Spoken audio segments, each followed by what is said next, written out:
Good afternoon, Dragons. Sorry it took me long to get online today. Been super busy trying to reestablish a home office.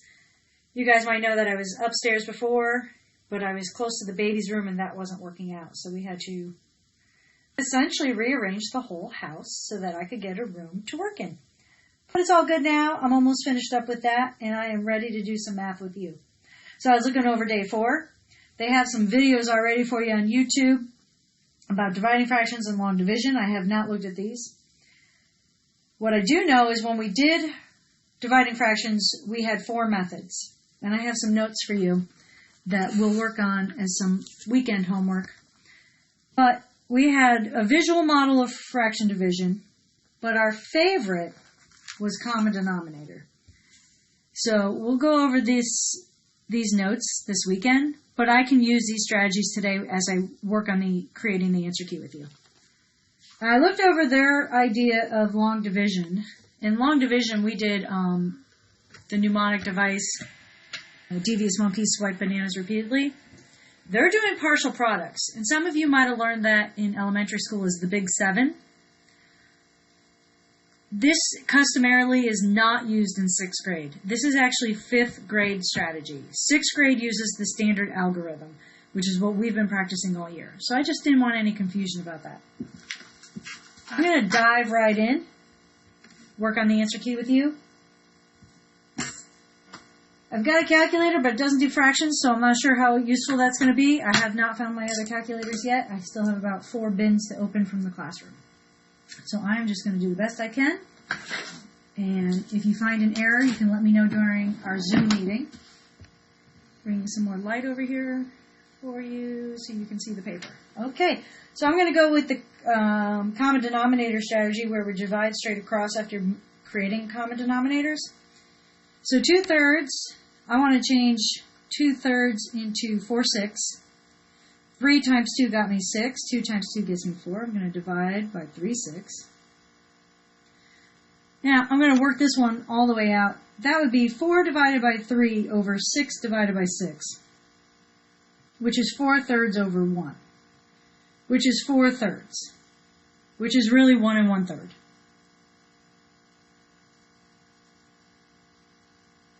Take a look at that. Make sure you understand that strategy. Pause the video if you need to.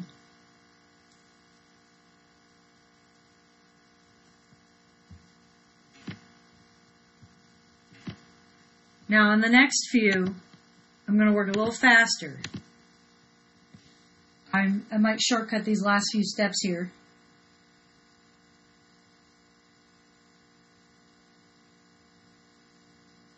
All right, so 1/2, let's see, times 3 would be 3/6 divided by 1/6, which is going to be 3 divided by 1. Looks like it's going to be 3/1 over 1, which is just 3.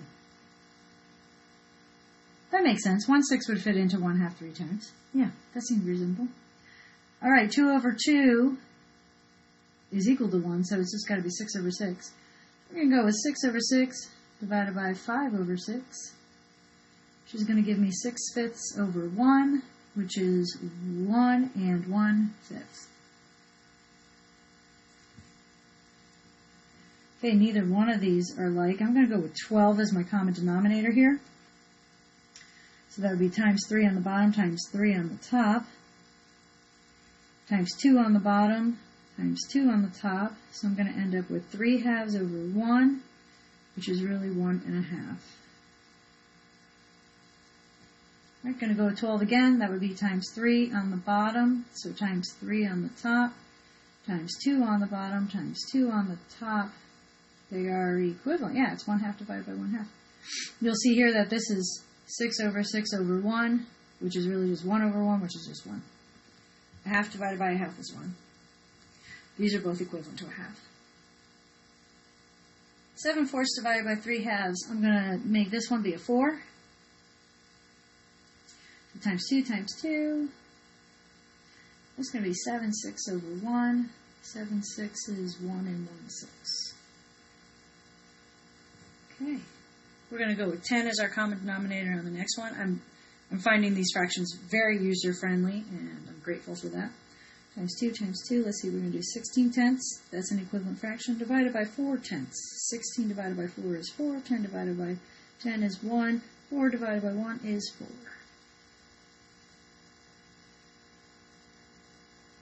I'm going to go with 6 as my common denominator here, so that would be times 2 times 2. We're going to get 4/5 over 1, which is 4/5.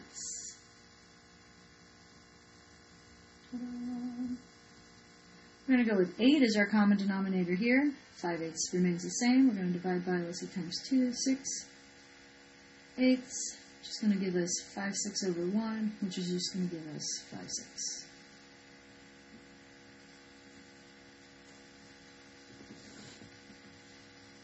Alright, let's take a look at 5/4 divided by 10/12. 4 and 12, the least common denominator there is definitely 12. So we're going to multiply top and bottom by 3.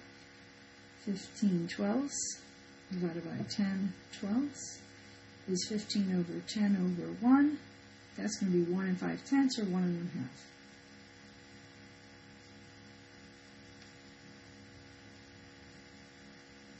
This is just going to be 4/3, 1 1/3. We're going to do times 2 times 2. We're going to get 10/8 divided by 1/8 equals 10 over 1, which equals 10. Going with 8 on this least common denominator here. We're going to have 1/8 divided by 10/8, which is going to look like 1/10 over 1, which is simply 1/10. I think I want to go with 10 as my common denominator here. I'm going to multiply top and bottom by 5 to make an equivalent fraction. Let's see, we've got 10 times 5, 6 fifths. We're going to get 15 over 6. That is not what I want. I want a 10 there. Let's change that to a 10 over 1. Let's see, that goes in 2 and 3/6. Equals 2 1/2. Fun. Right. 9/4 divided by, let's times 2, let's do 6/4. So we're going to be 9/6 over 1, which is 1 3/6, which is 1 1/2. 1 1/2. We've got 3/10 divided by, we're going to multiply by 2 top and bottom to get the common denominator 10 to work out. So we're going to get 3/12 over 1. 3/12 is 1/4. Divide by 3 on the top, divide by 3 on the bottom.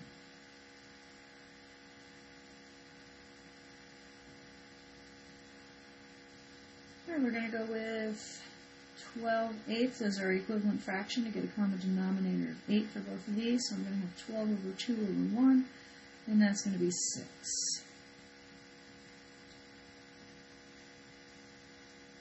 Next up, let's see. I off the top of my head, I want to do 40, but that's probably just because it's easiest. That's fine. I'm just going to do 40. Times 5, so times 5. Times 4, so times 4. So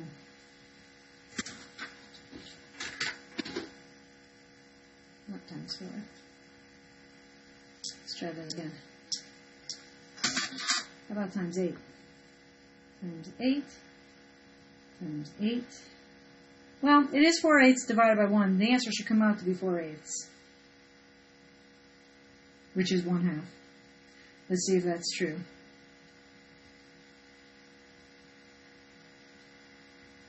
It is. That's good.